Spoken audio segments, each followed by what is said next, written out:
प्रतिनिधी प्रदीप कापसे आहेत। प्रदीप, काय सांगाल? एकीकडे आपण पाहतोय पावसाचं वातावरण झालेलं आहे, मात्र गर्दी कमी झालेली नाहीये, मोठ्या संख्येने इथे कार्यकर्ते जमल्याचं दिसतंय। महाराष्ट्रात रोजी रोटीसाठी येतात। मोहिनी अगदी बरोबर आहे। खरं तर शिवाजी पार्कामध्ये गेल्या काही जवळपास 20 मिनिटांपासून पाऊस जो आहे तो पडताना पाहतोय की पावसानं आता काहीशी उघडीप दिलेली आहे।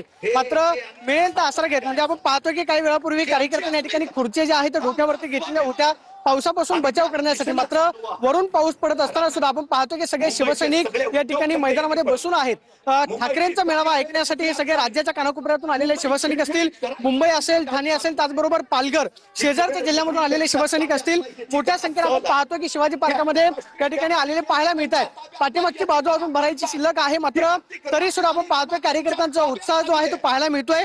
आज उद्धव ठाकरे या दसरा मेळाव्यामधून आगामी मुंबई महापालिका निवडणुकीसाठी काय घोषणा करतात, शिवसैनिकांना काय कानमंत्र देतात। विशेष म्हणजे गेल्या महिनाभरामध्ये राज्यामध्ये जी पूरग्रस्त स्थिती निर्माण झालेली आहे, ओल्या दुष्काळासंदर्भात उद्धव ठाकरेंनी मराठवाड्याचा दौरा केलेला होता। शेतकऱ्यांना मदत करण्याची जी राज्य सरकारकडे मागणी केलेली आहे त्या संदर्भात काय बोलतात, किंवा राज ठाकरे आणि उद्धव ठाकरे आगामी मुंबई महापालिका निवडणुकीसाठी एकत्र येणार का, त्यावरती उद्धव ठाकरे आज सूतोवाच करतात ते पाहणे महत्त्वाचं असणार आहे। मात्र शिवसेनेनं जाहीर केल्याप्रमाणे आपण पाहतो की शिवसेना उद्धव बाळासाहेब ठाकरे पक्षाचा दसरा मेळावा हा भर पावसामध्ये आपल्याला पार्कामध्ये पार पडताना पाहायला मिळतोय। स्टेजवरती आपण पाहतोय की एक एक करून नेते जे आहेत ते दाखल झालेले आहेत। अंबादास दानवे असतील, संजय राऊत, अनिल देसाई, त्याचबरोबर सुषमा अंधारे, आपण पाहतोय की सगळे नेते पावसामध्ये स्टेजवरती बसून आहेत। उद्धव ठाकरे यांच्या आगमनाची सगळ्यांनाच प्रतीक्षा आहे। उद्धव ठाकरे या ठिकाणी दाखल होतील आणि त्यानंतर आपण पाहतोय की शिवाजी पार्कातला हा माहोल जो आहे तो बघण्यासारखा असेल। मात्र या दसरा मेळाव्यावरती शेतकऱ्यांच्या आपण पाहतोय की ओल्या दुष्काळाचं सावट आहे, त्यामुळे मराठवाड्यातल्या आमदार खासदारांना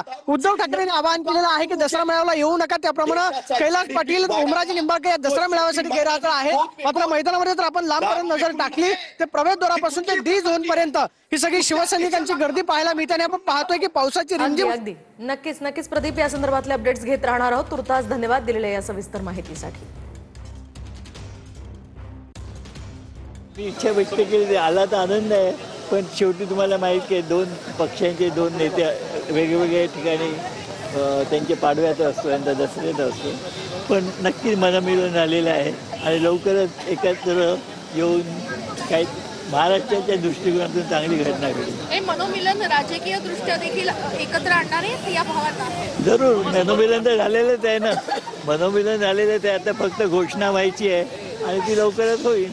ते खोक्यांचं सरकार आहे, गद्दारांचं सरकार आहे, तुम्हाला माहिती असेल, आणि त्यांच्याकडे भ्रष्टाचाराचा पैसा भरपूर आहे।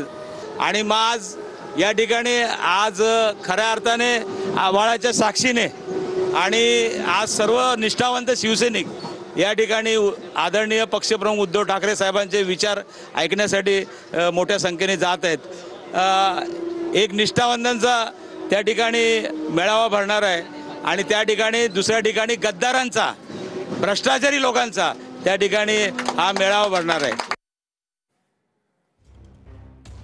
तर आपण पाहतोय या ठिकाणी उद्धव ठाकरे सुद्धा पोहोचतायत। शिवतीर्थावर ठाकरेंचा हा मेळावा होतो आणि त्यासाठी आता उद्धव ठाकरे इथे आलेले आहेत।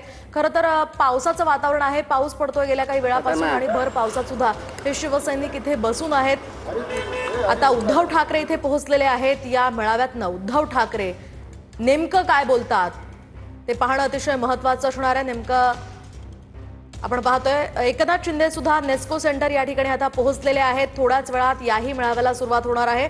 उपमुख्यमंत्री एकनाथ शिंदे आता नेस्को सेंटर या ठिकाणी पोहोचलेले आहेत। सध्याची थेट दृश्य आपण पाहतोय TV9 मराठीवर। या मेळाव्याचे प्रत्येक अपडेट्स तुम्ही TV9 मराठीवर पाहू शकणार आहात।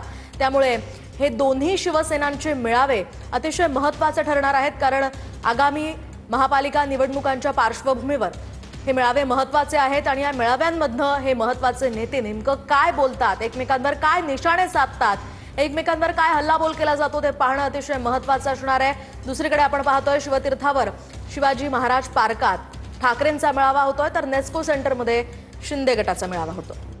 3.5 वर्ष त्यांनी अशाच पद्धतीची शिवीगाळ केलेली आहे आणि काल ज्यावेळी मला अनेक पत्रकारांनी विचारलं की शिंदे साहेब काय मार्गदर्शन करणार आहेत, तेव्हा मी ठामपणानं सांगितलं की शिंदे साहेब काय कोणाला शिवीगाळ करणार नाही, शिंदे साहेब कोणाची बदनामी करणार नाहीत, शिंदे साहेब विरोधी बेल्ट जाऊन बोलणार नाहीत। एक वंदनीय बाळासाहेबांचा संस्कार घेऊन ते पुढे जात आहेत।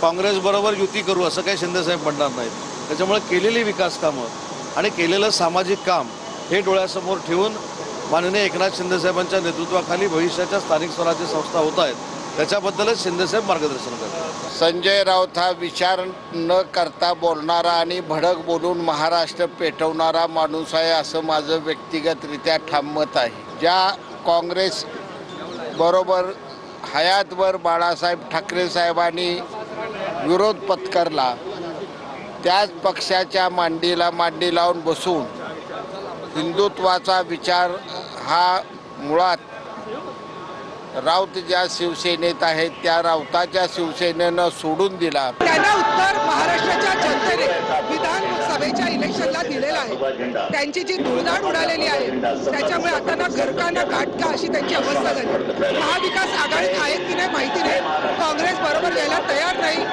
मनसे आहे की नाही हेही माहिती नाही.